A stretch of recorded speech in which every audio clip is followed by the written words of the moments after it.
Dua kubu remaja terlibat tawuran, 5 orang diamankan. Ditolak lunasi hutang, masa Badang mengamuk.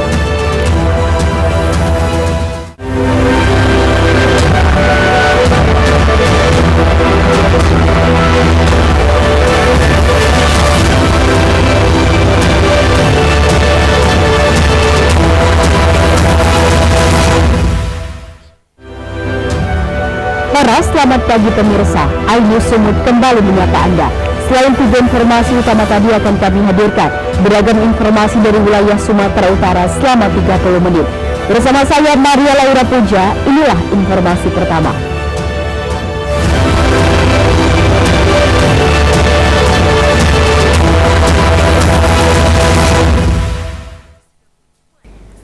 Pemirsa, personil Satres Narkoba Polres Labuhan Batu Selatan menggerebek satu rumah kontrakan yang disinyalir kerap dijadikan sebagai lokasi pesta dan transaksi narkoba, tepatnya di lingkungan Simaningkir, Kecamatan Kota Pinang, Labuhan Batu Selatan.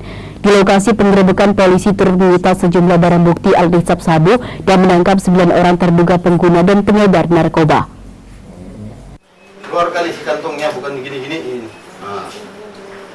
Duduk, jangan coba dulu.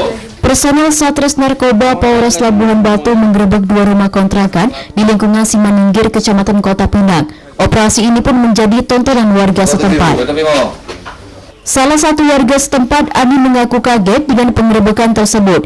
Ia pun tidak mengetahui bahwa rumah tersebut dijadikan sebagai tempat penyalahgunaan narkoba, sebab diperkirakan baru 1 minggu dihuni. Biasanya rumah saya kok rumah ini, kok orang ini nggak tahu, biasanya rumah tangga gitu. Oh, kalau ini remaja-remaja udah lama di sini? Belum, paling seminggu aja. Rame berarti biasa situ ya? Nggak tahu apa, aku paling lewat beli teri, lewat beli rokok gitu lah. Kalau aktivitas di sini Bu ramai nggak? Open aku Pak. Bukan, aktivitas di sini asli Bu lewat ramai atau tidak? Enggak Pak, paling nampak aku cuma 2 kereta 2 biji ini rasanya ini tambah tadi ini itu aja Pak. Rame-rame aku nggak pernah, betul sumpah aku mana bohong orang tua. Kasat Narkoba Polres Labuhan Batu Selatan AKP Endang Rogantina Ginting mengatakan, dari hasil penggeledahan pihaknya menemukan beberapa al-nisab sabu serta plastik klip kecil yang diduga bekas sabu. Sementara sebanyak 9 orang, diantaranya 3 wanita dan 6 pria di dalam rumah, diamankan ke Polres Labuhan Batu Selatan untuk menjalani tes urin. Untuk tersangka ya sampai hari ini belum ada, hanya kita lakukan pemeriksaan urin, saat ini masih berlangsung, nanti hasilnya akan kami sampaikan kembali. Kalau yang diamankan ke Polres Pak, ada berapa orang? Yang kita amankan untuk dilakukan tes urin ada 9 orang. Dari lokasi lingkungan Simaningkir itu adalah rumah kontrakan. Di sana ada alat-alat hisap, bom lengkap dengan kaca pilek, bungkus-bungkus plastik, pil bekas kosong. Dari Labuhan Batu Selatan, Randi Kurniawan, iNews melaporkan. Pemirsa, Satres Narkoba Polres Tanjung Balai meringkus seorang bandar sabu saat berada di rumahnya di Kelurahan Perjuangan, Teluk Nibung, Kota Tanjung Balai, Sumatera Utara. Untuk menangkap pelaku, petugas pun harus melakukan penyamaran dengan menyamar sebagai pembeli narkotika jenis sabu.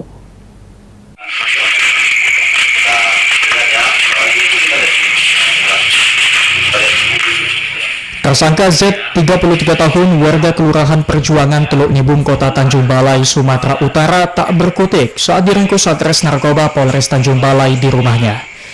Disaksikan warga dan kepala lingkungan, pelaku tak dapat mengelak setelah petugas menemukan narkoba jenis sabu pada dirinya. Selanjutnya, pelaku dibawa ke Mapolres Tanjung Balai guna penyelidikan lebih lanjut. AKP Ahmad Dahlan Panjaitan, Kasih Humas Polres Tanjung Balai, penangkapan tersangka atas informasi warga. Pelaku merupakan pengedar sabu di lingkungan tempat ia tinggal.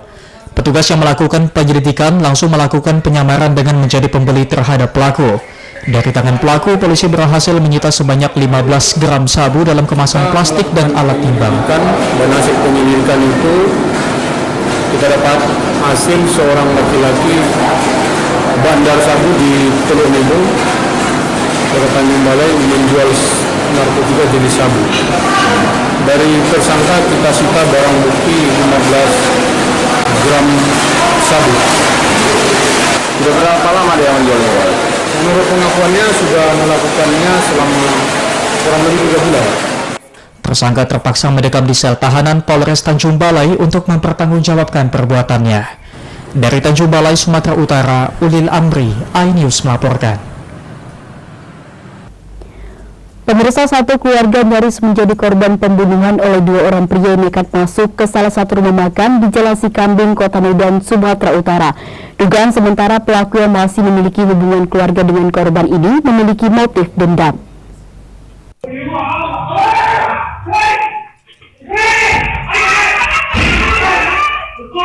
Detik-detik kamera CCTV milik rumah makan di Jalan Sikambing, Medan merekam aksi dua orang pria melakukan percobaan pembunuhan terhadap satu keluarga. Awalnya pria berbaju putih yang diduga masih ada hubungan keluarga dengan korban datang dan langsung mengacungkan pisau dapur. Lantas pria yang tidak mengenakan kaos, suami korban pun langsung menangkis sabetan pisau hingga mengenai tangannya. Takut karena tersangka terus menyerang meski sudah dihalangi, korban pun kabur melalui pintu depan. Namun ketika hendak lari, korban dijegal tersangka lain yang sudah menunggu dan bersembunyi di dekat pintu. Korban yang terjatuh pun nyaris ditikam tersangka yang sudah membawa senjata tajam. Namun anak dan suami korban sigap dan langsung menghadang tersangka dan berhasil mengamankannya setelah berteriak. Sementara satu tersangka lain bersembunyi di lantai 2 ruko dan mengunci diri di dalam kamar. Heri, anak korban, mengatakan tidak memiliki masalah dengan tersangka yang masih memiliki hubungan keluarga tersebut. Akibatnya suami korban mengalami luka sabetan di bagian tangan. Dendam sih, karena kami pun tidak ada masalah apa-apa sama dia. Yang digunakan tuh parang kami sih, pisau daging.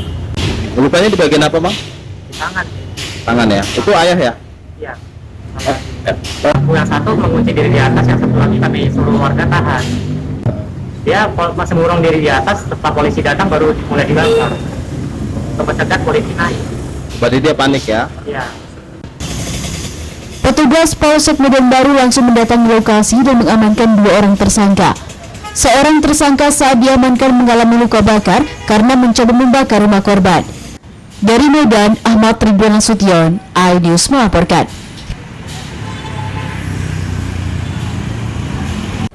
Pemirsa, kepergok mencuri motor, maling dihajar warga. Tetaplah bersama kami.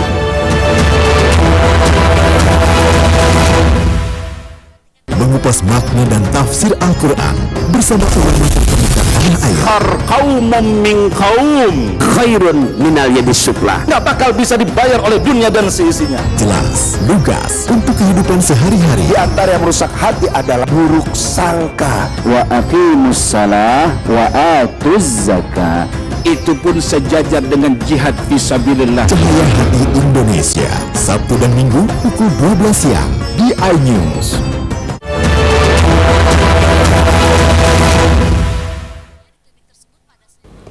Terima kasih Anda masih bersama kami di iNews Sumut, inspiring and informatif. Pemirsa, diduga hanya karena dipicu saling ejek, dua kubu kelompok remaja terlibat tawuran dan saling serang menggunakan batu, kayu, bahkan botol kaca di Jalan Bromo, Kota Medan. Petugas kepolisian yang mengetahui kejadian ini pun langsung turun ke lokasi, membubarkan aksi tawuran serta mengamankan 5 remaja diduga provokator tawuran.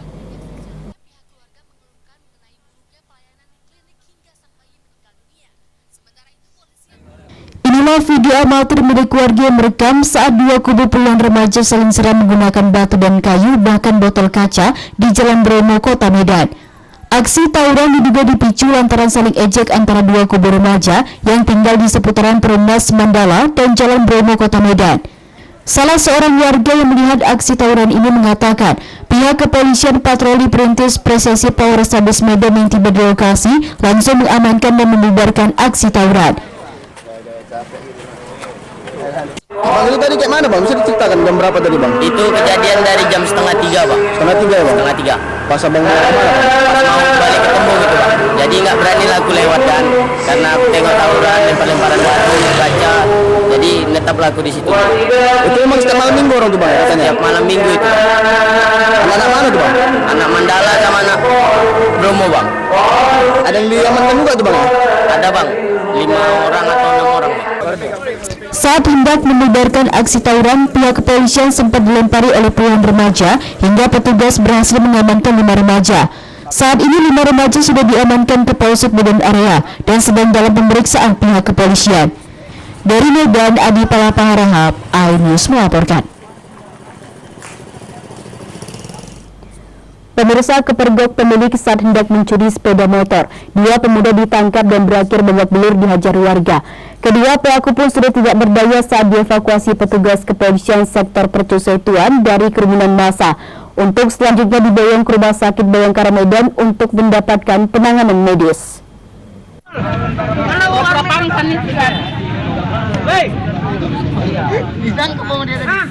Beginilah kondisi kedua pria terduga pelaku pencurian motor.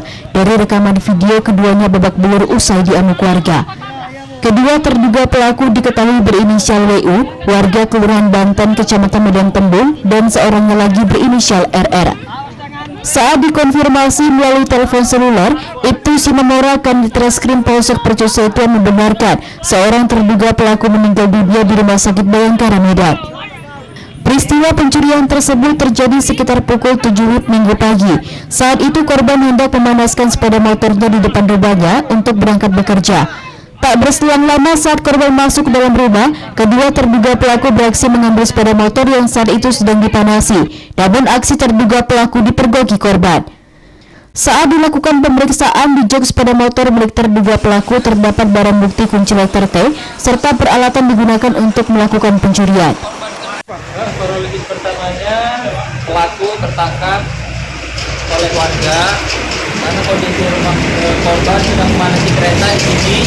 Pelaku mengambil kesempatan dan membawa kabur kereta dan diteriaki oleh warga di tempat dan membuang kereta itu, lalu mereka lari dengan kendaraan satu lagi. Mereka menabrak korban kedua, anak sekolah, dan disitulah warga menangkap mereka dan memaksa mereka. Pelakunya berapa orang, Pak? Pelakunya ada 2 orang. Kondisinya gimana? Kondisinya lumayan kritis.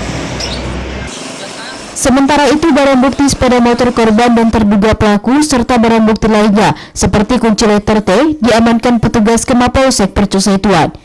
Dari Deli Serdang, Adi Palapaharahap, iNews melaporkan. Pemirsa, DPRD Kota Medan akhirnya mengesahkan rancangan anggaran pendapatan dan belanja daerah atau RAPBD tahun anggaran 2024 sebesar 8 triliun rupiah. Ketua DPRD Kota Medan Hashim berharap APBD 2024 yang disahkan dapat dilaksanakan sesuai skala prioritas yang ditetapkan sehingga memberikan manfaat bagi Kota Medan.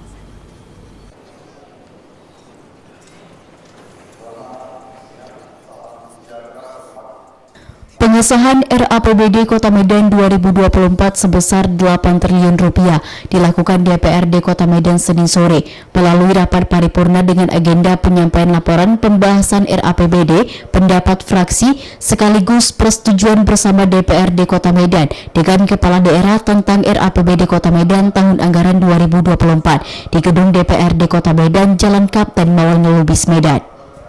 Rapat paripurna yang dipimpin Ketua DPRD Medan Hashim dan dihadiri Wali Kota Medan Bobi Afif Nasution.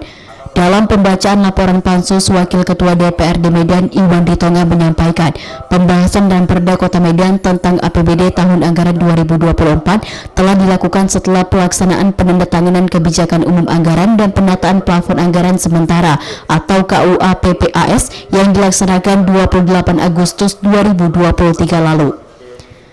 Dalam rapat ini, 8 fraksi DPRD Medan menyampaikan pendapat dan menyetujui APBD Kota Medan tahun 2024 sebesar 8 triliun rupiah lebih. Selanjutnya, Ketua DPRD Kota Medan Hashim bersama Wali Kota Medan Bobi Afif Nasution dan masing-masing Wakil Ketua DPRD melakukan penandatanganan pengambilan keputusan sekaligus persetujuan bersama atas Perda Kota Medan tentang RAPBD Kota Medan tahun 2024. Selanjutnya, pandangan dari sisi kerangka anggaran telah disepakati proyeksi pendapatan daerah tahun 2024 yang diperkirakan mencapai 7,5 triliun lebih dengan komposisi yang bersumber dari PAD sebesar 3,7 triliun lebih atau setara dengan 49,77% dari total pendapatan daerah.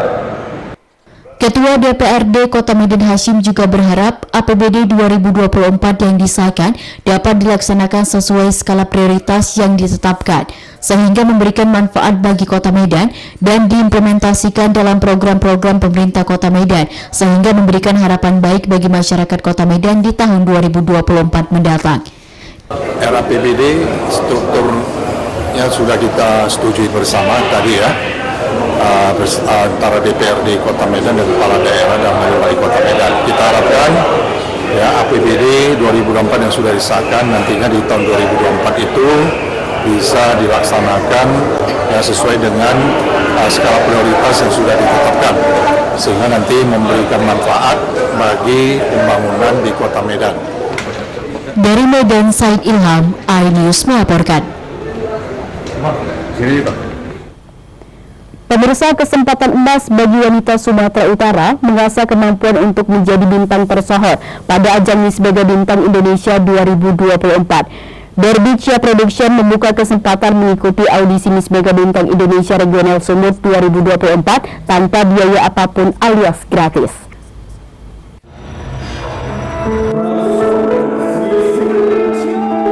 Audisi Miss Mega Bintang Regional Sumut 2024 direncanakan berlangsung hari Minggu 26 November 2023. Ajang ini merupakan kesempatan bagi wanita asal Sumatera Utara menunjukkan bakat dan minatnya, tidak hanya cantik dan tinggi, tetapi memiliki pengetahuan dan beretika. Hal itu disampaikan owner Berbicia Production, Jessica Sihite, yang akrab disapa Miss Berbicia dalam acara jumpa pers di Medan. Audisi Miss Mega Bintang 2024 merupakan perhelatan multitalenta yang diinisiasi perancangan busana dan pembawa acara televisi nasional Ivan Gunawan, diwakili Dardo Andrio Siregar dari Yayasan Mega Bintang Indonesia. Hadir juga Nadia Joa, merupakan Miss Face of Humanity 2022. Ini nanti bakalan terpilih berarti Miss Mega Bintang Sumatera Utara 2024. Nah, ini bakalan kita ke nasional, itu udah kita serahkan sama foundernya Yayasan Dunia Mega Bintang, yaitu Kak Ivan Gunawan. Kalau harapannya sih yakin di tangannya Queenmaker ini bakalan benar-benar menjadinya bintang sesuai dengan Miss Mega Bintang. Kita buka untuk semua provinsi, kemudian ada beberapa pihak yang mengirimkan formulir dan bersedia untuk menjadi regional, kemudian kita kurasi, kita pilih, dan akhirnya untuk Sumatera Utara terpilih dari Berbicia Production untuk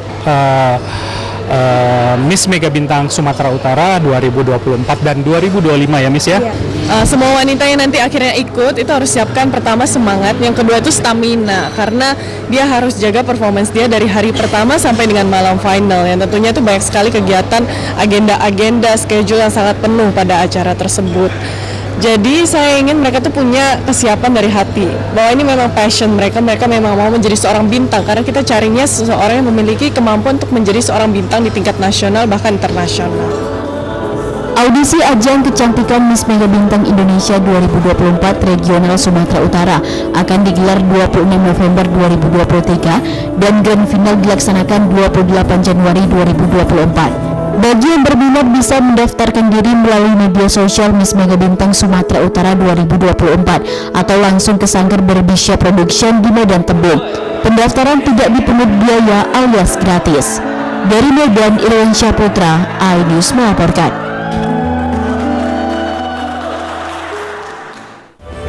Pemirsa, Rakernas 1 DMDI dan pengukuhan saudagar Melayu DMDI, tetaplah bersama kami.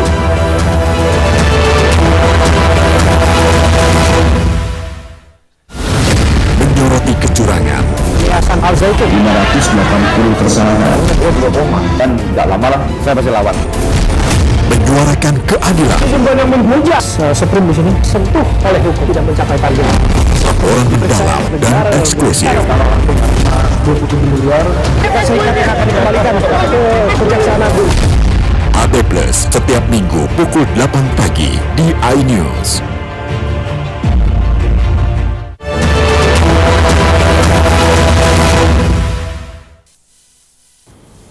Terima kasih Anda masih bersama kami di iNews Sumut, inspiring and informative. Pemirsa kesal dengan perlakuan salah satu bank yang menolak melunasi hutangnya. Seorang nasabah bank di Kota Tebing Tinggi mengamuk dan menaburkan uang miliknya di pintu masuk bank serta nyaris baku hantam dengan petugas Satuan Keamanan atau Satpam Bank.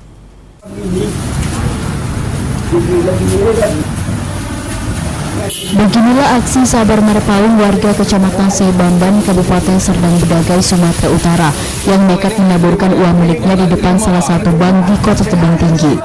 Bahkan nyaris baku hantam dengan petugas Satuan Pengamanan atau Satpam Bank. Menurut nasabah, aksi ini dilakukannya karena kesal dengan pihak bank yang justru menolak menerima pelunasan hutang miliknya ke Bank Tabungan Pensiunan Nasional yang berada di Jalan Pahlawan, Kota Tebing Tinggi. Kejadian berawal dari saat Sabar Merpaung sebagai nasabah hendak melunasi sisa utang pinjaman pensiunan yang telah diajukan sebesar Rp205 juta sejak tanggal 10 April 2017.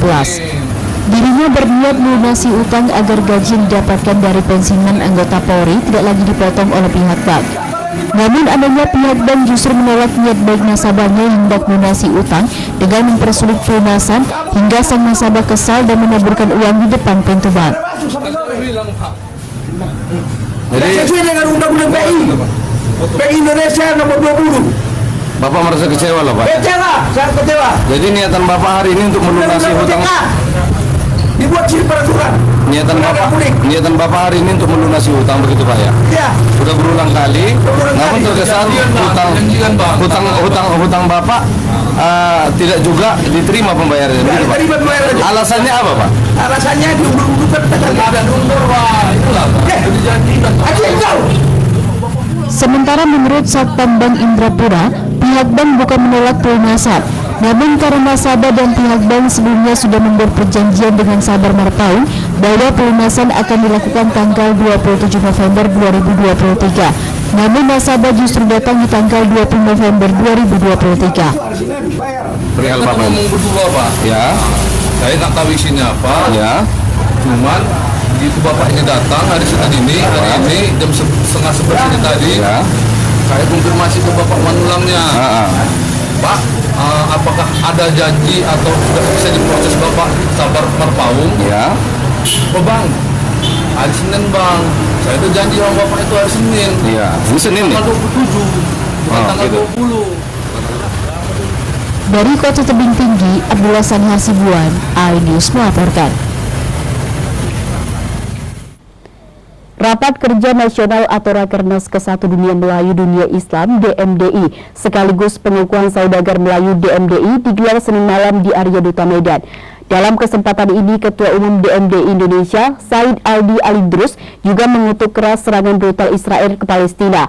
DMDI juga menyerahkan bantuan sebesar Rp100.000 dan Rp500 juta untuk warga Palestina.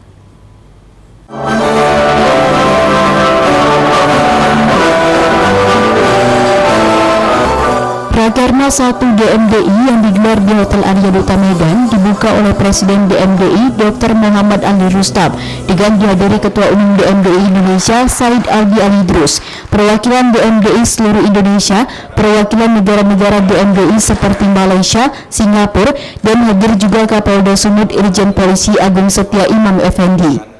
Kegiatan Rakernas 1 DMDI diawali dengan pengukuhan saudagar Melayu DMDI. Ketua Umum DMDI Indonesia Said Aldi Alidrus mengatakan, melalui Rakernas ini, DMDI sangat mengutuk keras serangan brutal Israel ke Palestina dan mendesak PBB memberikan ultimatum kepada Israel untuk menghentikan serangan brutal terhadap warga, anak-anak, dan perempuan Palestina. Bersama pemuda masjid, DMDI juga kini tengah melakukan penggalangan dana Rp10 miliar untuk warga Palestina. Sebelumnya bersama BKPRMI, DMDI telah menyalurkan Rp1,5 miliar untuk warga Palestina. Pada malam kegiatan Rakernas 1 ini, DMDI Indonesia menyumbangkan bantuan senilai Rp100.000 kepada warga Palestina dan Rp500 juta yang dihimpun dari saudagar Melayu DMDI. Harapan kita di Rakernas ini nantinya adalah keinginan kita semua agar Palestina itu bisa didukung sepenuhnya oleh PBB agar PBB bisa menghentikan serangan-serangan daripada Israel. Nah, kalau itu dia tidak bisa menghentikan, dia harus mengizinkan mengizinkan tentara ataupun bantuan ketenteraan dari seluruh dunia untuk membantu daripada perbaikan ataupun menjaga keselamatan anak-anak ataupun wanita di Gaza. Kalau Hamas yang laki-laki silakan orang untuk perang, tapi untuk anak-anak dan perempuan harus ada khusus tentara-tentara yang bisa menjaga ini, karena ini adalah keberlangsungan daripada keturunan-keturunan di Palestina. Nah, kalau ini dihancurkan, memang ada upaya daripada Yahudi untuk menghancurkan ini supaya tidak ada keturunan-keturunan ini lagi. Justru itu kita meminta, dan hari ini atau besok hasil kita, resolusi kita meminta PBB untuk berani dalam menindak Yahudi. Sebelumnya, Presiden DMDI Dr. Muhammad Ali Rustam sangat mendukung agenda dan gagasan yang akan dibahas dan dihasilkan nantinya oleh DMDI Indonesia. Politisi yang juga pejabat Negeri Malaka Malaysia itu juga mengajak DMDI Indonesia untuk tetap melestarikan budaya Melayu dan memperkuat, serta membangkitkan perekonomian melalui saudagar Melayu DMDI yang baru saja dikukuhkan. Dari Medan, Said Ilham, iNews melaporkan. Pemirsa, diduga karena remblong, satu unit mobil truk tangki pengangkut CPO terperosok ke lubang sedalam 10 meter di Jalan Lintas Sumatera, Desa Pagaran Dolok, Kecamatan Utaraja Tinggi, Kabupaten Padang Lawas, Sumatera Utara. Tidak ada korban jiwa dalam kecelakaan ini, namun supir truk tangki mengalami luka dan harus menjalani perawatan medis di salah satu klinik terdekat.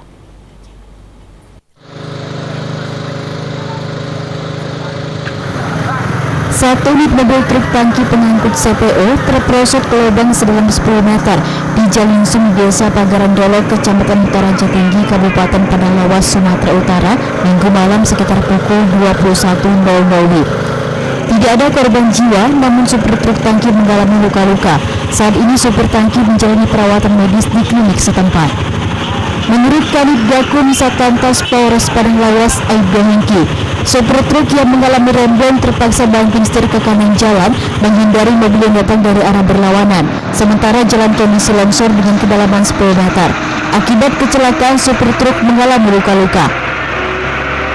Berdasarkan keterangan supir, pada saat telah dirawat dan setelah diambil keterangan menerangkan terjadi remblong, sehingga untuk menghindari kendaraan dari depan diambil ke kanan sehingga masuk ke dalam. Untuk korban atas nama Yoga mengalami luka ringan di kaki, dan penumpang istri dan anaknya tidak ditemukan luka.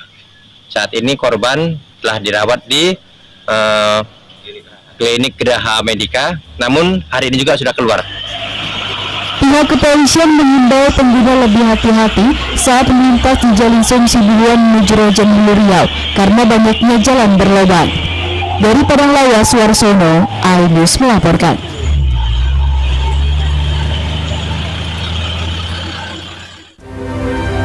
Informasi tadi mengakhiri iNews Sumut hari ini. Saya Maria Laura Puja atas nama tim redaksi yang bertugas mengucapkan terima kasih atas perhatian Anda. Selamat beraktivitas dan sampai jumpa.